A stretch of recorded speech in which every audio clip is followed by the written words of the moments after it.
mid ka mid ah luuqadaha jireed ee ugu saamaynta badan waa il-eegista ama eye contactiga waxa loo yaqaan waana xirfad lagama maarmaan u ah qof walba oo doonaya in si dhab ah loo dhageysto loona tixgeliyo codsigiisa warbixintani waxay si qoto dheer u sharxaysaa muhiimadda ay leedahay eye contactiga inta lagu guda jiro interviewga saamaynta ay ku leedahay sida lagu fahmo iyo guud ahaan fursadaha aad ku kasban karto kalsoonida qofka go'aanka ka gaaraya waa Saacid Xaaji Aadan soo dhawaada mar kale il-eegista ama eye contactiga waxa loo yaqaan waa mid ka mid ah luuqadaha jireed ee ugu muhiimsan marka aad galayso interview ama waraysi rasmi ah inkasta oo aysan hadal toos ah ahayn haddana waa fariin xoog leh oo si qoto dheer uga turjumaysa kalsoonidaada daacadnimadaada iyo sida aad u fahamtay su'aasha lagu weydiiyey marka aad si furan xasiloon oo ixtiraam leh u eegto qofka ku waraysanaya waxay muujinaysaa kalsooni iyo inaad run sheegayso waxayna kor u qaadaysaa qiimaynta la siinayo codsigaaga waxay sidoo kale kuu sahlaysaa in si habsami leh aad u dhamaystirto sheekadaada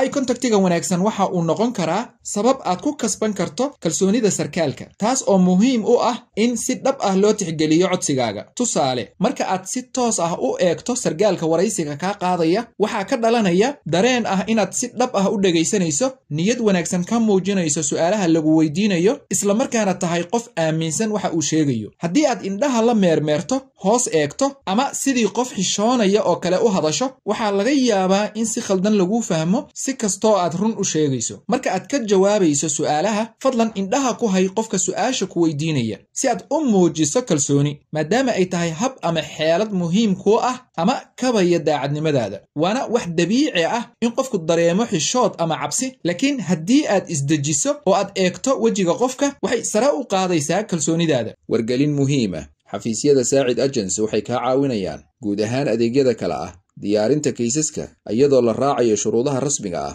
sixidda kaysaska khaldamay ama diidmo hore la kulmay turjumaada dokumentiyada iyo kaysaska si sax ah luqadaada hooyo qabashada ballamaha faraha biometric appointment ka jawaabidda interviewga soo saaridda iyo buuxinta codsiyada viisaha ka jawaabidda emailada kala duwan iyo talo bixinta arrimaha la xiriira interviewga iyo socdaalka haddaba si aad u hesho adeeg hufan oo degdeg ah fadlan horay u gaar xafiisyadeena ama kala xiriir lambarada shaashada kaaga muuqda haddii aan tusaalayno arrinkan waxa laga yaabaa in lagu dhaho maxay ahayd sababta aad uga soo tagtay dalkaagii hooyo haddaba qaabka ugu habboon ayaa ah inaad si xushmad leh qadarinna ku jirto u eegto sarkaalka adigoo ku leh sababta aan uga soo baxay dalkayga waxay ahayd cabsi aan ka qabay in waxyeello la ii geysto waxaan la kulmay hanjabaado waxaana dareemay in naftaydu khatar dhanka amniga ah wajahayso tani waxay tilmaamaysaa inaad fahamtay su'aasha daacad tahay oo aad xiriir toos ah la leedahay qofka ku dhageysanaya ama interviewga ka qaadaya inta lagu guda jiro interviewga waxa sidoo kale si gaar ah loo eega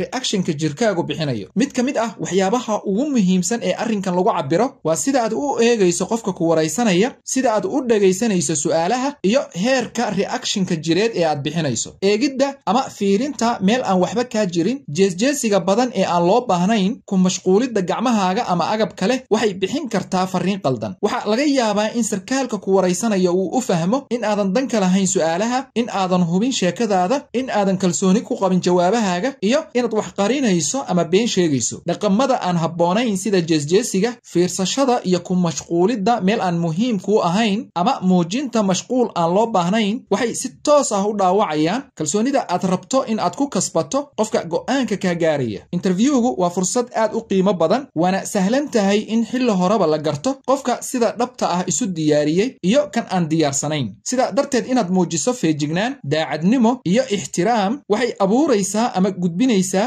sawir qof mudan in la aqbalo ama la siiyo fursad nololeed fadlan haddii aad nala soo gaartay dhammaadka muuqaalkan waxaa naga xasuusin ah inaad muuqaalka laygarayso saaxiibadaada la wadaagto si uu meelo fog u gaaro dadkuna uga faa'iidaystaan wixii talo ama tusaale ah waxaad noogu reebi kartaa qaybta commentiska hana hilmaamin inaad subscribe tiraahdo si xogaha aan channelkan ku soo gudbinno aysan marna kuu dhaafin intaan talooyinkan kuwa lamida ku kulmi doonno nabadgelyo